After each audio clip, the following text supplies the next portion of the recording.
Crypto products and NFTs are unregulated and can be highly risky. There may be no regulatory recourse for any loss from such transactions. दोस्तों पिछले कुछ हफ्तों में crypto की market trillion dollar mark से गिरकर 970 billion dollar mark तक आ चुकी है और ऐसी अस्थिरता के बीच में बड़ी सारी क्रिप्टो से रिलेटेड कंपनीज को बहुत ज्यादा घाटा देखना पड़ा है। पूरे डिसेंट्रलाइज्ड फाइनेंस सिस्टम में से क्रिप्टो लेंडिंग जो ब्लॉकचेन सेक्टर है उस पर सबसे ज्यादा बुरा प्रभाव पड़ा है। दोस्तों क्रिप्टो लेंडिंग एक प्रक्रिया है जिसके तहत क्रिप्टो एसेट्स को जमा किया जाता है और उनको फिर उधार पे दिया जाता है जिसके बदले रेगुलर इंटरेस्ट लिए जाते हैं।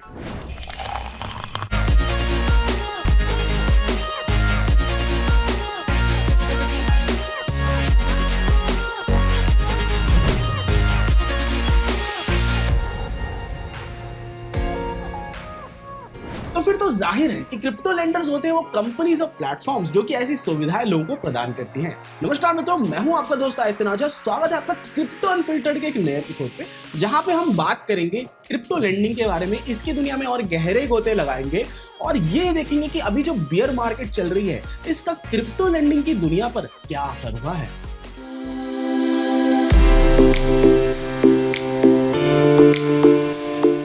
दोस्तों क्रिप्टो लेंडिंग एक ऐसी तरह की डीफाई सर्विस है जिसकी मदद से क्रिप्टो इन्वेस्टर्स को क्षमता मिलती है कि वो अपने पास जो क्रिप्टो करेंसी है उसको अलग अलग प्रकार के उधार लेने वालों को उधार पर दे सके। इससे जो इन्वेस्टर्स हैं उनके पास मौका रहता है कि वो इंटरेस्ट पेमेंट्स कमा सके जिनको कि क्रिप्टो डिविडेंड कहा जाता है। अब भाई ज्यादातर ऐसा होता है कि क्रिप्टो इन्वेस्टर्स अपनी क्रिप्टो संपत्ति को होल्ड करके रखते हैं जब तक उनको क्रिप्टो की प्राइसेस में हाइक ना दिखाई दे।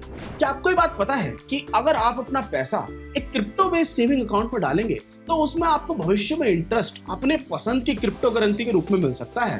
पर जहां एक और ये केस है वहीं दूसरी ओर ये बात भी सत्य है कि क्रिप्टो इन्वेस्टर्स को अपने क्रिप्टो एसेट्स को ऐसे डिजिटल वॉलेट्स में छोड़कर असुरक्षित सा महसूस हो सकता है, और खासकर तब जब भाई इंटरेस्ट रेट्स भी कम है और ये जो डिजिटल वॉलेट्स हैं ये काफी वल्नरेबल हैं कि इन पे हैकर्स द्वारा अटैक हो सकता है। अब यार यही वो समय होता है जब क्रिप्टो लेंडिंग के ऑप्शन को अपनाया जा सकता है। क्रिप्टो करेंसी लेंडिंग प्लेटफॉर्म्स निवेशकर्ताओं को मौका देते हैं कि वो जमा किए गए क्रिप्टो एसेट्स के बदले में क्रिप्टो उधार पर लेके आगे उसको और उधार पर चढ़ाएं और उसके बदले में क्रिप्टो रिवॉर्ड रूपी एसेट्स को प्राप्त कर सकें। सेंट्रलाइज्ड और डिसेंट्रलाइज्ड दोनों ही लेंडिंग प्लेटफॉर्म्स के बारे में यार ये जानकारी जो है वो जग जाहिर है कि दोनों ही 20% सालाना दर तक इंटरेस्ट रेट्स दे देते हैं। ये प्लेटफॉर्म्स क्रिप्टो लोन्स भी देते हैं कोलैटरलाइज्ड लेंडिंग प्रोडक्ट्स के रूप में। यहाँ पर यह होता है कि यूजर्स को कम से कम 100% क्रिप्टो कोलैटरल जमा करना पड़ता है ताकि वो कैश या क्रिप्टो को उधार पर ले सके। हाल ही के कुछ हफ्तों में कई क्रिप्टो लेंडिंग फर्म्स को बड़े ही बुरे दिन देखने पड़े हैं। अभी हाल ही में हुए टेरा के क्रैश के बाद और उसके फलस्वरूप जो क्रिप्टो का डाउनटर्न आया पूरी मार्केट में, उसकी वजह से जर्सी शहर स्थित क्रिप्टो लेंडर वॉयेजर डिजिटल ने भैया अपना दिवालिया घोषित कर दिया है। और ये सब हुआ जब उन्होंने अपने प्लेटफॉर्म पर ट्रेडिंग, डिपॉजिट, विड्रॉल सब कुछ रद्द कर दिया। उसके बाद क्रिप्टो लेंडर सेल्सियस नेटवर्क पर भी अभी एक केस लगा कि उन्होंने कस्टमर्स के क्रिप्टो डिपॉजिट्स का गलत उपयोग किया है। उन्होंने इसका उपयोग किया अपने खुद के टोकन के प्राइस को रिग करने के लिए, जिसके फलस्वरूप उन्होंने जो रिस्क था उसको सही से हेज नहीं किया और अंततः ये हुआ कि कस्टमर्स के जो क्रिप्टो डिपॉजिट्स थे वो फ्रीज हो गए। वॉल्ड एक सिंगापुर स्थित क्रिप्टो ट्रेडिंग और लेंडिंग प्लेटफॉर्म है जिसकी ज्यादातर टीम भारत में ही है। वो भी अभी हाल में खबरों में आए। अब भाई ऐसा इसलिए हुआ क्योंकि उन्होंने कस्टमर विड्रॉल्स को होल्ड कर दिया ऐसी मार्केट स्थिति के बीच में। दोस्तों आज का हमारा एक्सपर्ट के लिए सवाल है कि जो अभी ऑनगोइंग क्रिप्टो विंटर चल रहा है इसकी वजह से जो भविष्य है क्रिप्टो लेंडर्स का और लेंडिंग प्लेटफॉर्म्स का वो कैसा रहेगा। I don't think market conditions have any impact on the lending business or banking business.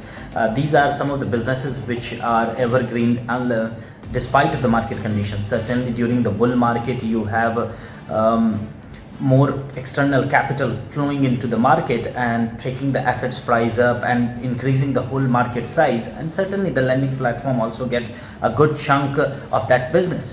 But if we have seen that historically the good and the strong players in lending businesses have been created during the bear market, because bear market is the time when you have fundamentally strong customers coming to the platform who actually believe in the crypto assets, and not just the speculative traders who are just doing leverage, but actual strong believers who are lending for their business expansion, for their operating cost, or you have strong believers in crypto who are lending their crypto because they don't want to sell it.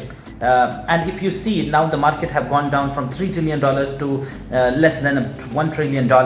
So certainly this loss in this capital, a smart and educated investor don't want to book that. So lending business will even grow more further during this bear market.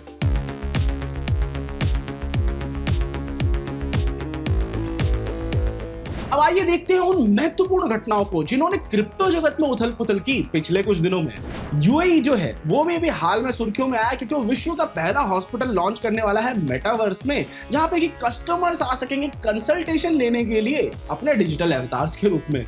दोस्तों, जहां एक और UAE जैसा देश Web3 को बाहें खोलकर अपना रहा है, वहीं भारत के सेंट्रल बैंक यानी आरबीआई का अभी भी ये मानना है कि क्रिप्टो इंडस्ट्री को इंडिया में बैन कर देना चाहिए। ऐसा हमारी फाइनेंस मिनिस्टर निर्मला सीतारमण जी ने इसी हफ्ते लोकसभा को सूचित किया। घबराइए नहीं, आरबीआई के मानने से भारत में भी क्रिप्टो बैन हुआ नहीं है।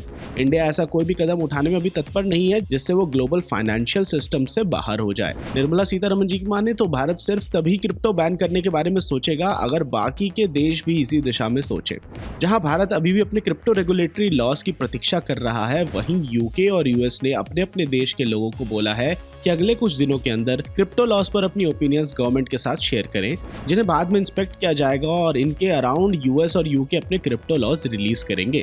दोस्तों, क्रिप्टो इंडस्ट्री का रेगुलेट होना जरूरी है ताकि निवेशक फाइनेंशियल रिस्क से खुद को बचा के रखें और क्रिप्टो क्राइम्स के अराउंड पनिशमेंट्स का स्टेटस जो है ना वो ग्लोबली फाइनलाइज हो जाए।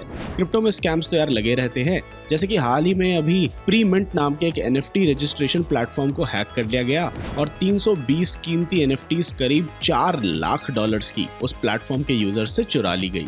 इस केस में अभी भी तहकीकात जारी है। एक सोलाना इन्वेस्टर ने क्लास एक्शन लॉसूट फाइल किया है की पार्टीज के खिलाफ सोलाना इकोसिस्टम में। इन्वेस्टर का कहना है कि की पार्टीज ने झूठे वादे किए और मुनाफा किया अनरजिस्टर्ड सिक्योरिटीज बेच के रिटेल कस्टमर को।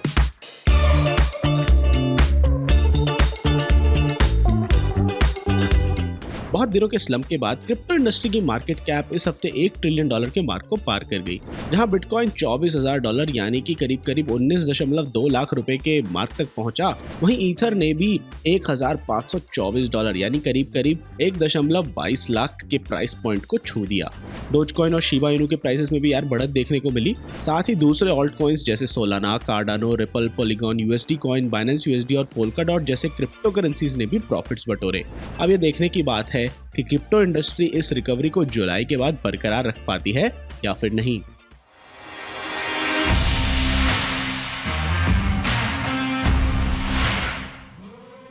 दोस्तों, पिछले 24 घंटों में मार्केट जो है वो 3.80% नीचे गई। इथेरियम ने 2.60% का लॉस देखा, वहीं एल्गोरैंड ने 5.95% का लॉस देखा, बिटकॉइन ने 2.39% का लॉस देखा और शीब ने 7.62% का लॉस देखा। वहीं सोलाना ने 7.03% का लॉस देखा। सबसे ज्यादा गेन किया न्यूमरेयर ने 28.21%, सबसे ज्यादा लूज किया गाला ने 10.03% और आवे ने 9.21%। दोस्तों, अगर आप शुरुआत करना चाहते हैं अपने क्रिप्टो के सफर की या जानना चाहते हैं क्रिप्टो के बारे में थोड़ा और, या फिर आप ट्रेड करना चाहते हैं क्रिप्टो में, तो आज ही डाउनलोड कीजिए कॉइनस्विच ऐप को, जिसका लिंक हमने नीचे डिस्क्रिप्शन में दे रखा है। तो दोस्तों, क्रिप्टो अनफिल्टर्ड के इस एपिसोड के लिए इतना ही। आशा करता हूँ आपको क्रिप्टो लेंडिंग बढ़िया तरीके से समझ में आ गई होगी। अगर आपको कुछ डाउट्स या फिर आपके पास कोई क्वेश्चंस हैं तो उन्हें नीचे कमेंट्स में छोड़ जाइए और मैं आपसे मिलता हूँ अगले एपिसोड में। Crypto products and NFTs are unregulated and can be highly risky. There may be no regulatory recourse for any loss from such transactions.